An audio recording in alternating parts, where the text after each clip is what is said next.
Dr. Shakari, welcome back for another episode. Glad to be back, brother. Glad to be back so we can continue this information. Thank you, sir. I want to frame an idea for you and get you to give your take on African centeredness and consciousness. Okay. Often we come into new information and, we're living in this Western society in the United States of America. We tend to adopt new ideas, new terms, even changing our names and things of that nature. But unfortunately, it's very common for us not to transition from a Eurocentric or a Western lifestyle into African consciousness and actually exemplify it in our day-to-day. So I wanted to thank you. I wanted to get your take on not so much as telling people how to live or what they should be doing, but once we do reclaim an African identity, how do we move in this society? Okay. It's a good question. Excellent question. And, I always like to reference those who were in the field of psychology and consciousness and all of those things, because that's not my actual field of expertise. But I like to tap into those who were African conscious and African committed themselves, who were in fact carriers of doctorate degrees in psychology and such. So one of my favorites, who was certainly doctorate level in terms of psychology, was Dr. Amos Wilson. And of course, we cannot dismiss Dr. Bobby Wright as well. So these are African-centered heavyweights who were at doctorate level in terms of their understanding of the psychology of people. Not only African people, but the psychology of people in general, even though certainly their expertise was their analysis of African psychology, because of course they were themselves Africans. So this is a very good question. One of the things that we need to be clear about as a people is that anyone who is conscious or knows the truth, but is not acting on what they know, is not demonstrating functional consciousness. No, they're demonstrating dysfunctional consciousness because they're not acting on what they know. And this is a huge problem in the African world. I think we use this term consciousness too loosely. I really do. Because consciousness, again, simply means that you're aware. The essence of what consciousness means is that you are aware or you know something. And of course, you're able to respond to that something. African people certainly are conscious of quite a few things.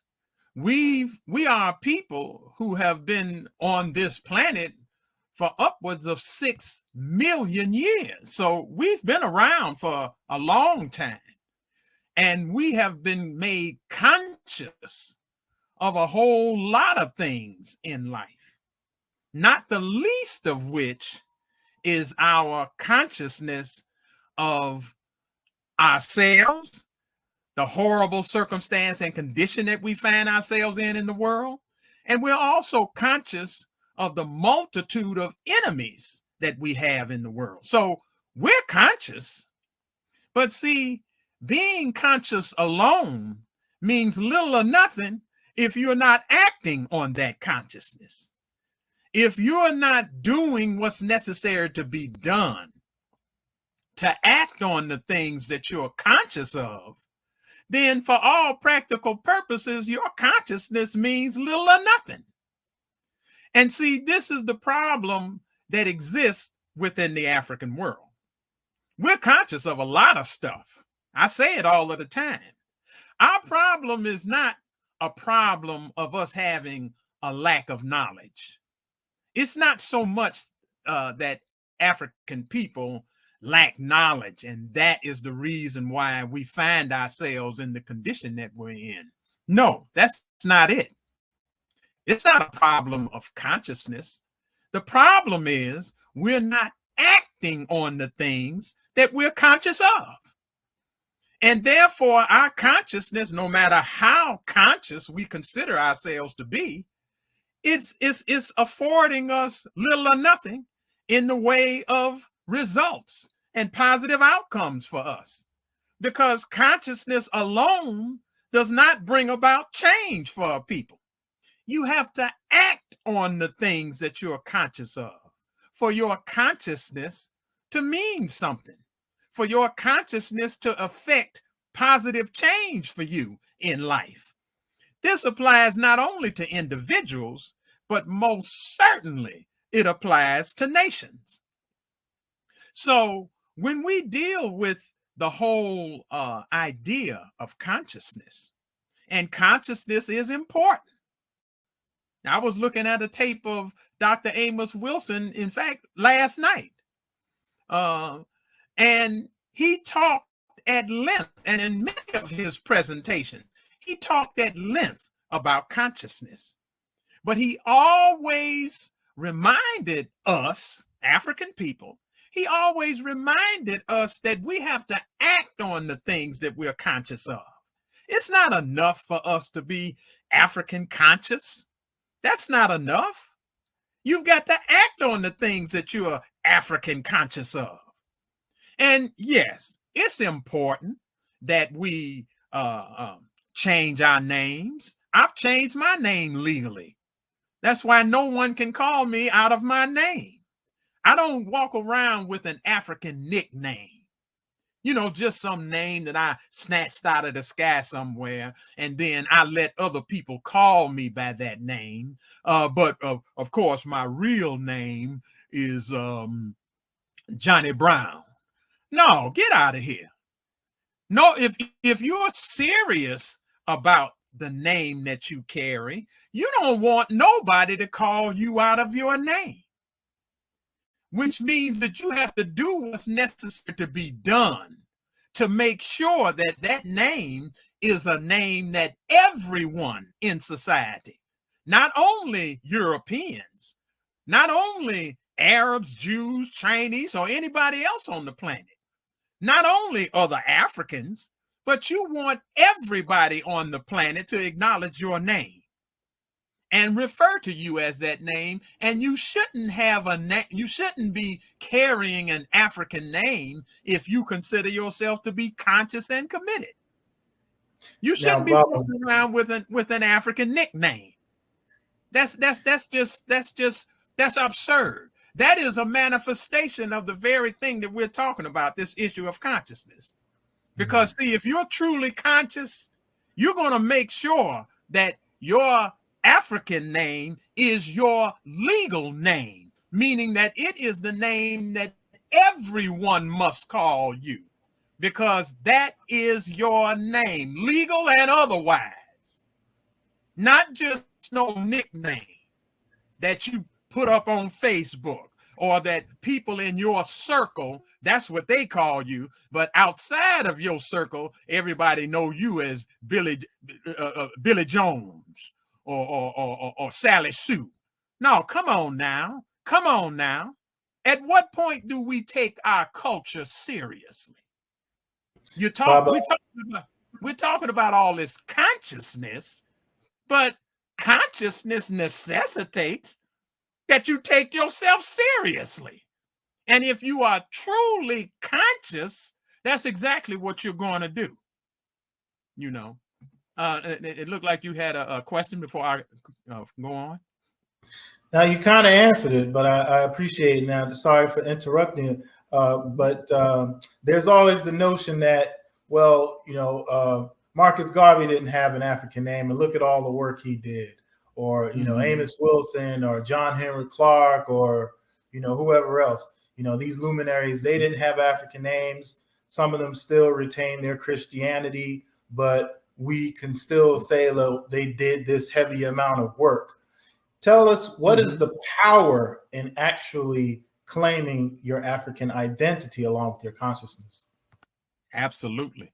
See, it is true that many of us, African people, have looked at this issue of name and African identity and considered that to be something that's kind of sort of like optional.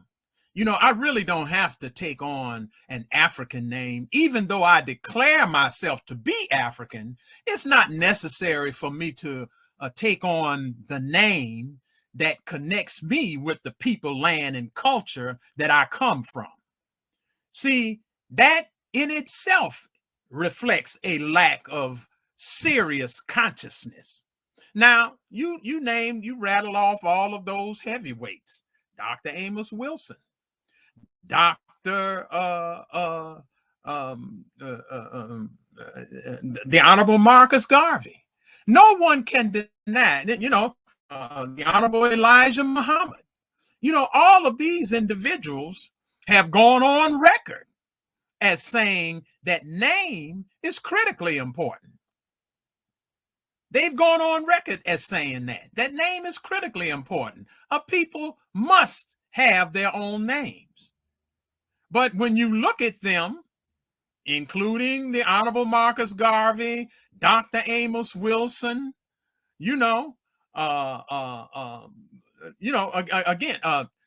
Dr. John Henry Clark, all of them did great work in the African world. And there's no question about that. No question whatsoever.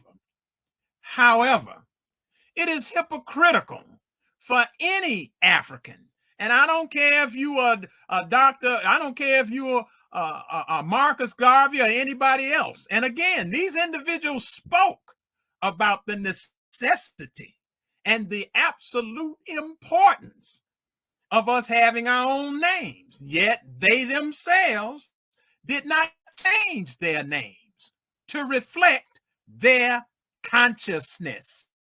Let me say that again. They themselves did not change their names to reflect their consciousness. That's hypocritical. It's hypocritical.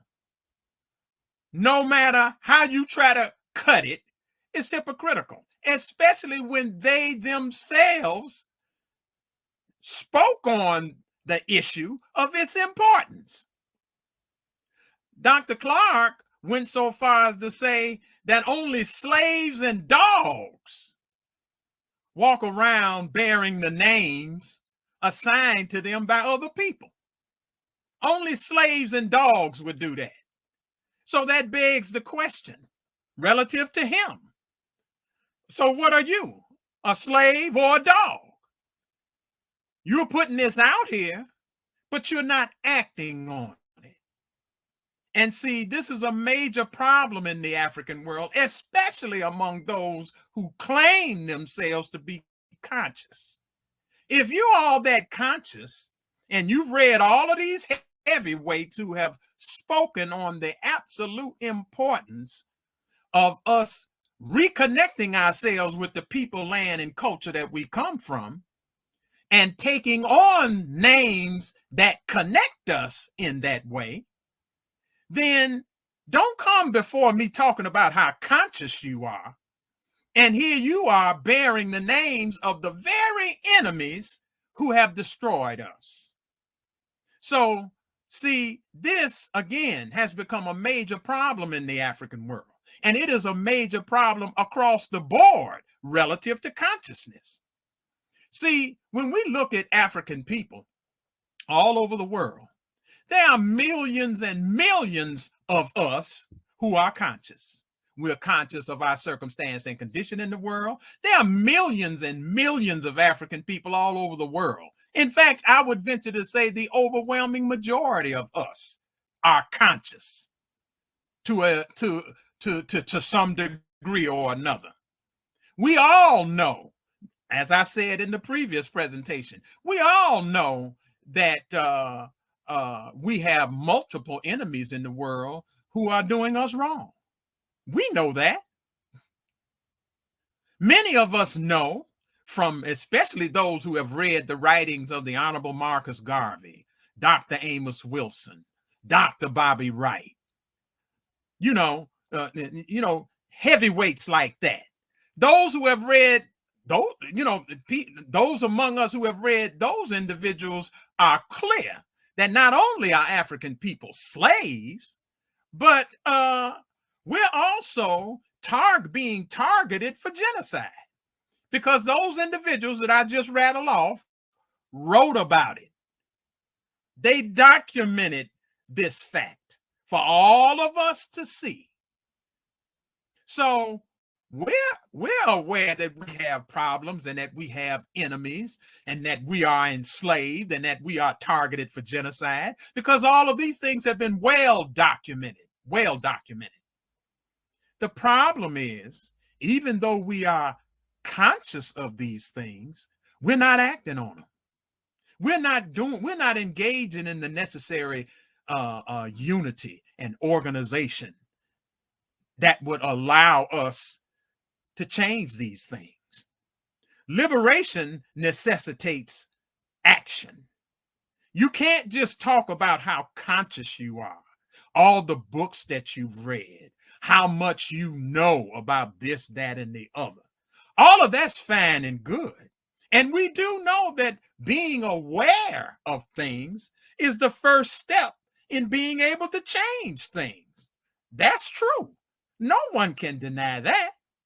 But see, what we've done as a people, we have become aware of things and we're not acting on it. And what we've done is continue to build up on our awareness. We got layers and layers and layers of awareness, because we done read books on top of books on top of books about our circumstance and condition, which is what has made us conscious of what's going on in the world relative to us. So we done did all of this study, got all of this insight, and we're not acting on it. And therefore, our circumstance and condition is not changing. It's not changing. Baba, would you agree that enough of us just aren't taking this situation that we're in serious enough? Oh, absolutely. I question if we really want what we call liberation, or are we just enjoying our time in America? Yes, sir, brother. You're hitting the nail right on the head, because the reality is, and I've been out here for over 50 years looking at our people. The reality is, the overwhelming majority of us, that from my observation, and I've been around and I've been paying attention, my observation is that the overwhelming majority of us are just interested in comfortable enslavement. And that's not just true for African people here in America. That's true for African people globally. All we want to be is happy and comfortable slaves. We just want to be happy, comfortable slaves. We're not interested in no freedom and independence, because freedom and independence means that we've got to face our enemies, and then we've got to do something to liberate ourselves from these enemies that we face. That's and heavy. We ain't trying to do that, because see, for us to do that, that calls for serious work. To use that term that you said, serious work. That means that you and I have got to become independent producers of everything that we use in life. We've got to become skilled fighters in all areas of modern combat and warfare. We've got to maintain continuous modernization among ourselves in all areas of science, technology, engineering, machinery, and weaponry. And most important of all, We've got to become the sole builders and administrators of our own modern and independent civilization and culture in the world. That's a heavy load. And most of us ain't trying to do none of that. Because that means, again, serious work, not talk, not simply being conscious, not simply quoting books and posting it on Facebook about what this great African scholar or leader said, what they said here, what they said there, and all the rest of that. No, you got to do way more than that, baby.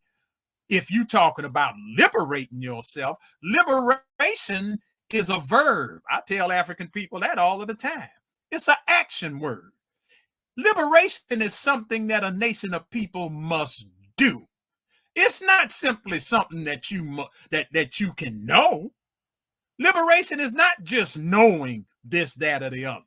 Liberation means you are actively engaged in living your life in a way that affords you total freedom and independence from all foreign domination and control. That's what liberation is. And as you can see, that's something that a people have to do 24/7. I said 24/7. That's something that you have to do. That means you and I have got to unite among ourselves. We've got to love ourselves. All of that. We've got to love ourselves, unite among ourselves, properly govern ourselves. We've got to provide for ourselves, independently provide for ourselves, skillfully protect ourselves and our land, our institutions, our industries, our infrastructure, all of that. That's work. We sit up, I hear African people all the time talking about, we ain't got no jobs. We need jobs. You know what? If we were doing all of the work necessary to be done for us to be a liberated people, we'd be fully employed. Because the things that a people need are the things that constitute their jobs. We have to feed ourselves, house ourselves, clothe ourselves. We have to medically treat ourselves when we become sick. We have to be able to defend ourselves in war. All of these are jobs. Those are your jobs right there. Indeed. And African people are not doing those jobs. The jobs that we're doing, we're trying to figure out how we can get white folks to hire us to do those jobs for them in their society. And then they give us some crumbs, a few nickels or dimes, or some salary that they give us in exchange for the work that we're doing in their societies that allows them to remain in a position of power while we remain in a position of total dependence and vulnerability to them, because they're the ones that's giving us the jobs. So I just want to quickly, I see the time is ticking down. I just want to quickly show some of these books that I call liberation manuals. And these are some of the liberation manuals that I have published personally. We have many liberation manuals. Dr. Clark, Dr. Ben, Dr. Amos Wilson, Dr. Bobby Wright, all of them have published liberation manuals that give us clear instructions on what we need to do. Again, we're simply not acting on their instructions. That's the problem. It's not that we don't have the instructions. We got them. We just decided we ain't acting on that. So I'm going to flash these liberation manuals right quick. This is liberation manual right here for our children. It's for preschool. The Tale of the Wise Sea Turtle, written by yours truly. And this is something that you can give to your children, to our children, because they need to be taught at the earliest possible age what liberation is all about. Excellent. The next one I want to flash is this book. Tribalism, Mysticism, and Primitivism: The Rise of Genocide Against the African World. This is grammar school level liberation instruction. The first one I showed is preschool level liberation instructions. This is grammar school stuff. I wrote this book over 30 years ago. I hear people talk about, yeah, brother, I read your book. It's a powerful book. Yeah, but I wrote this 30 years ago, and this is grammar school stuff. Yeah, I have that. It's an excellent piece of work. Thank you, brother. The next is this one here. This is high school level liberation manual. These are liberation instructions at high school level. This is Our Daily Bread, revolutionary nourishment to heal and liberate the African world. Okay. This is work. This is liberation material for those who are serious. Next comes the big one. This is college level liberation instructions. Facing the truth, straight with no chaser. I said this is college level. This is university level liberation instructions. Over 626 pages of liberation instructions. What we need to know and do to liberate ourselves. And then I just want to put this up here. This is a powerful, powerful piece because, you know, I was a poet before I was a writer. I was doing poetry over 50 years ago, and this book is over 50 years of poetry. Revolutionary African Poems of Love and War. Again, this is over 50 years of poetry. The first poem in this book I wrote in the year 1965 during the Watts riots. Wow. And that book was published by me in 2015. So yeah, we got instructions. Yeah, I like the way you explain that. Oh yeah, that poetry book is powerful. Over 100. Go ahead, brother. Well, I was going to say it's important to have instructional, what we may look at as manuals on not just, you know, information that you're going to take in and say, well, I learned some facts, but here are some manuals on how we can actually apply this information to our lives and use it to advance ourselves in our future and toward the future generations, which is most important. What are we going to do to hand this stuff down to the generations coming behind us to actually take this information, apply it, and literally change our conditions once and for all? Exactly. So thank you for sharing all of that with us, Robert. Yes, sir, brother. Appreciate it. I didn't hear you. I'm sorry. Do you have anything to say in closing? In closing, I would just like to say that consciousness is important. Consciousness is definitely important. But there's a difference between functional consciousness and dysfunctional consciousness. Functional consciousness includes acting on the things that you're conscious of. That's functional consciousness. Dysfunctional consciousness, on the other hand, is having consciousness but failing to act on it. And this, unfortunately, is all too prevalent within the African world, especially among many of those who claim that they're conscious. So that's, you know, that's the cut and dry of it, brother. Yes, sir. Well, thank you again for delivering the information that we need to help us advance ourselves, change our lives, and change our condition. So we want to end what we call the oppression and obtain the liberation that we speak of. And we have to have action steps to get there. So thank you for the work that you do. Thank you for the work that you've done. And we look forward to speaking to you again very, very soon. And I have one more thing to put in. All of the books that I just showed are available on Amazon.com. So you can go to Amazon.com, type my name in, or type the name of the book in, and they'll come right up on screen, and you can help yourself to some of that liberation information.